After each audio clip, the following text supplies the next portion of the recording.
तो हेलो बच्चों, क्या हाल चाल। So welcome to all of you this beautiful सा channel Patna study centre and we have launched a new batch जिसका नाम है genius Patna 1.0 and I am your science faculty and maths faculty. ठीक ना, तो हम लोग यहाँ पर आपको साइंस पढ़ाएंगे और साइंस में हम आपको क्या पढ़ाएंगे, मोशन चैप्टर। तो क्लास 9 का फर्स्ट चैप्टर जो है मोशन, इसको हम पढ़ाने जा रहे हैं। ठीक ना, तो मोशन क्या है, जो हम लोग जो चल रहे हैं यही मोशन है, हम जो खड़ा है यही रेस्ट है ना। बोलेंगे हाँ सर, पर यहां पर डिफिनेशन थोड़ा सा चेंज होगा। मोशन क्या होता है सर? सबसे पहले the body that changes its position with respect to time की बात करें या हम लोग रेफरेंस फ्रेम की बात करें,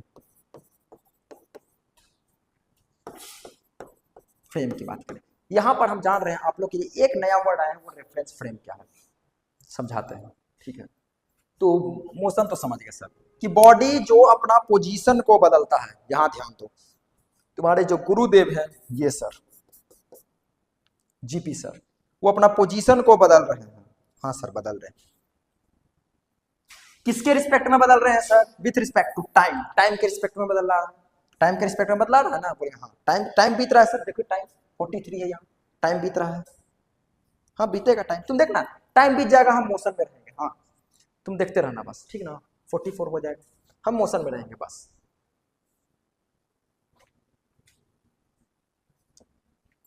अरे जल्दी हो ना भाई। हाँ देखिए 44, I am in motion, motion में थे। Sorry, I was in motion. देखो भाई फिजिक्स पढ़ रहे हो, उतना इंग्लिश नहीं देखते हैं, ठीक ना। तो बस मोशन में थे। रेफरेंस फ्रेम क्या है, हम लोग इसको समझेंगे थोड़ा।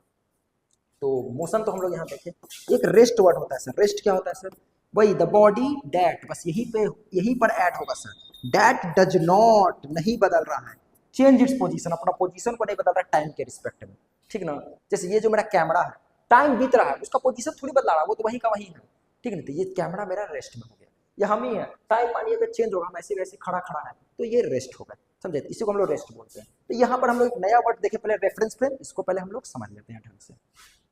तो सर रेफरेंस फ्रेम क्या है, क्या है, क्या है? रेफरेंस फ्रेम का मतलब होता है नजरिया। जैसे ये धरती है, यहां पर मेरा घर है, होम। सर ये रेस्ट में है, किसके नजरिया में, किसके रिस्पेक्ट में? तो सर अर्थ के रिस्पेक्ट में।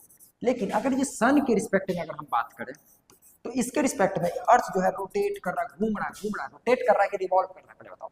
रिवॉल्व कर रहा है, रिवॉल्व कर रहा है, ऐसे ऐसे ऐसे ऐसे ऐसे ऐसे रिवॉल्व कर रहा है। तो मतलब जब धरती घूम रहा है तो मेरा घर भी घूम रहा है, तो मैं घर क्या आ गया, मोशन में आ गया। मतलब सर नजरिया होता है सर, रेफरेंस फ्रेम की बात करते हैं। ठीक है ना, मतलब रिस्पेक्ट से बदला रहा है। यहाँ पर रेफरेंस फ्रेम क्या हो गया, एक बार अर्थ मेरा रेफरेंस फ्रेम हो गया, एक बार अर्थ के नजरिया में अपना घर देखें तो रेस्ट में था, एक बार हम सन के नजरिया में अपना घर देखें तो मोशन में था। क्योंकि अर्थ घूम रहा है तो मेरा घर भी घूम रहा है। चलिए ठीक, रेफरेंस फ्रेम समझ गए। मोशन का तुमको फील हो रहा होगा, ठीक ना, कि मोशन क्या है सर? टाइम तो जाते रहेगा। बोलेंगे हाँ, टाइम के रिस्पेक्ट में यदि हम अपना जगह को बदल रहे हैं, पोजीशन को बदल रहे हैं, तो यही मोशन कहलाता है। जैसे तुम गाड़ी चला रहा है, समय जा रहा है, गाड़ी तुम्हारा यहां से पूरा यहां चल गया, समझा, तो वही मोशन कहलाता है। ऐसा हो नहीं सकता है भाई कि अर्थ से समझो चल जाएगा सन, ठीक ना, मजाक के लिए बोले थे। लेकिन यही हो गया, पोजीशन बदला रहा है सर टाइम के रिस्पेक्ट में, मोशन। पोजीशन नहीं बदला रहा है, यही का यही खड़ा है, टाइम के रिस्पेक्ट में रेस्ट। यहां सबको एक डेफिनेशन मिला, फटाक से हम स्पीड में लिखा। मोशन क्या होता है sir? Simple, changes, body changes its position with respect to time, time के रिस्पेक्ट में। ये भी डेफिनेशन सही है। नहीं तो एक और डेफिनेशन दे सकते हैं sir, changes its position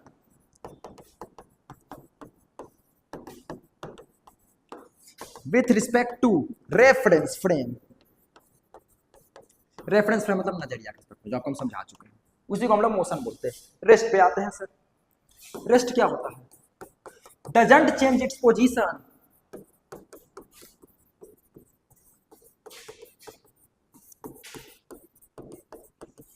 with respect to time, time के रिस्पेक्ट में। एक और है डिफिनेशन, लिखते हैं sir, doesn't change its position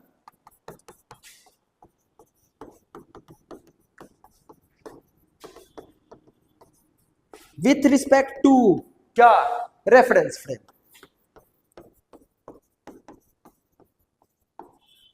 चलिए ठीक है, समझ गए, rest and motion.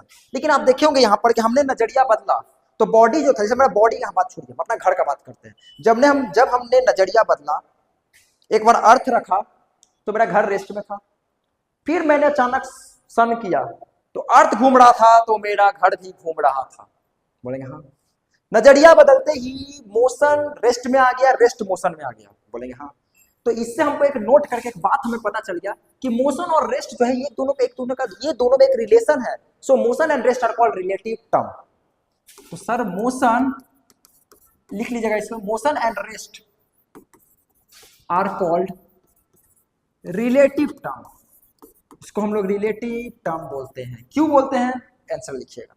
Motion and rest are called relative term, this is because when we talk about a body with respect to one reference frame, it is in motion, then we change the reference frame, that is another reference frame, it comes in rest में आ गया। मतलब अगर हम लोग एक reference frame की बात कर रहे हैं, इस समय मानिए ये आपका जो सर है, ये मानिए अगर रेस्ट में है, तो अगर यहाँ पर रेफरेंस फ्रेम जैसी बदला, नजरिया जैसी बदला, हम रेस्ट से मोशन में भी आ सकते हैं। तो इसे हम बोल सकते हैं there is no absolute rest, there is no absolute motion. मतलब दुनिया में कोई एब्सोल्यूट रेस्ट नहीं होता है, दुनिया में कोई एब्सोल्यूट मोशन नहीं होता है।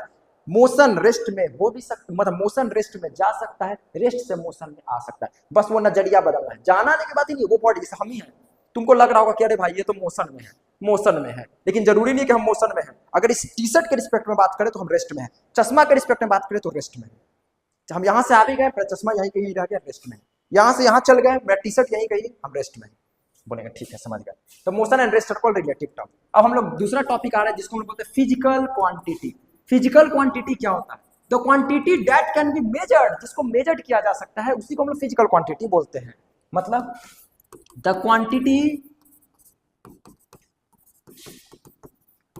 दैट कैन बी, क्या कर सकते हैं सर, मेजर्ड, ये वर्ड जरूरी है, मेजर्ड, मेजर्ड किया जाता है, नापा जाता है, उसको फिजिकल क्वांटिटी बोलते हैं। एग्जाम्पल बताइए सर, जैसे एग्जाम्पल की अगर हम लोग बात करें तो क्या क्या है एग्जाम्पल में। तो एग्जाम्पल में अगर हम लोग एक कलर चेंज करते हैं, ले रेड ले लेते हैं, चलिए ठीक है। एग्जाम्पल में सर डिस्टेंस, डिस्टेंस को हम लोग नाप सकते हैं, कितना नहीं बोलता है 50 किलोमीटर गए, 500 मीटर गए, नापता है ना जी कि हाँ यहाँ से यहाँ तक कुछ दूर है, तो ये नापा जाता है, मेजर किया जाता है, फिजिकल क्वांटिटी है, बात खत्म। डिस्टेंस हो गया, और डिस्प्लेसमेंट हो गया, बोलेंगे हाँ सर। स्पीड हो गया, हाँ सर।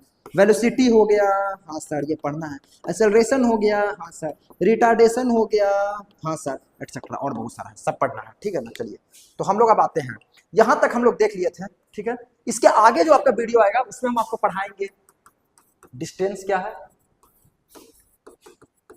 डिस्प्लेसमेंट क्या है, ठीक ना। लेकिन तब तक क्या है, हम अभी एक टॉपिक और बचा हुआ है, थोड़ा उसको पढ़ा देते हैं, ये नेक्स्ट वीडियो में आएगा, डिस्टेंस डिस्प्लेसमेंट।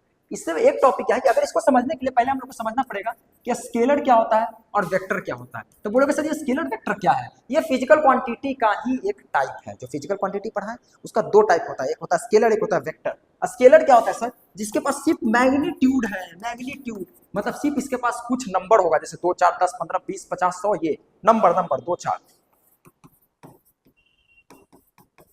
ये सब नंबर रहेगा, कॉमा है, ठीक ना। अब वेक्टर क्या होता है सर, सर इसके पास मैग्नीट्यूड भी होता है प्लस डायरेक्शन भी होता है, उसको वेक्टर बोलते हैं। अच्छा क्लास 11th में जाएगा ना तो एक और पढ़ेगा ना कि वेक्टर को जोड़ने का एक अलग तरीका होता है, जिसको हम लोग बोलते हैं वेक्टर लॉ ऑफ एडिशन। वो 11th में देखेंगे, किसमें, 11th क्लास में।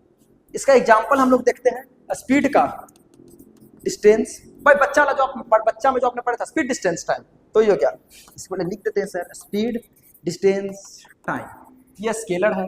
और इधर आपका न्यू आएगा जो क्या है आप पढ़िएगा, स्पीड कहीं इक्विवेलेंट होता है वेलोसिटी, डिस्टेंस कहीं इक्विवेलेंट होता है डिस्प्लेसमेंट, और एक वर्ड आपका आएगा एक्सेलरेशन, रिटार्डेशन, ये सब, ठीक ना, समझ गए। डिस्टेंस, डिस्टेंस को क्या से डिनोट करते हैं सर? एस से। और स्पीड को क्या से डिनोट करते हैं सर? भी से। बस खत्म। यहां पे देखिए डिस्टेंस के ही इक्विवेलेंट क्या है सर? डिस्प्लेसमेंट है। तो डिस्प्लेसमेंट को क्या से डिनोट करते हैं? बताओ थोड़ा, बताओ बताओ। बोलेंगे सर एस से। लेकिन वेक्टर जब आता है तो देखो चेंज हो रहा है कलर, वहां पे ध्यान दो, ऊपर एरो आता है। वेक्टर आएगा तो ऊपर एरो आएगा। तो वेलोसिटी सर, वेलोसिटी कुछ होता ही नहीं है, वो एक तरह का स्पीड है। Velocity is nothing, it is a speed but having direction. Speed के पास अगर डायरेक्शन दे दोगे तो वेलोसिटी। डिस्प्लेसमेंट कुछ नहीं होता है, डिस्टेंस ही है, डायरेक्शन दे दो डिस्प्लेसमेंट बन गया, खत्म। तो वेलोसिटी मतलब सर भी, क्योंकि स्पीड भी होता है, बस ऊपर डायरेक्शन दे दीजिए तो वेलोसिटी बन गया। तो चलिए आपका अब ये लेक्चर नंबर 1 खत्म हो गया। लेक्चर नंबर 2 जो है आपका आएगा, उसमें हम आपको स्पीड, वेलोसिटी, डिस्टेंस, डिस्प्लेसमेंट पढ़ाएंगे। तब तक के लिए ओके बाय। चैनल को लाइक सब्सक्राइब कर दीजिए, ठीक ना।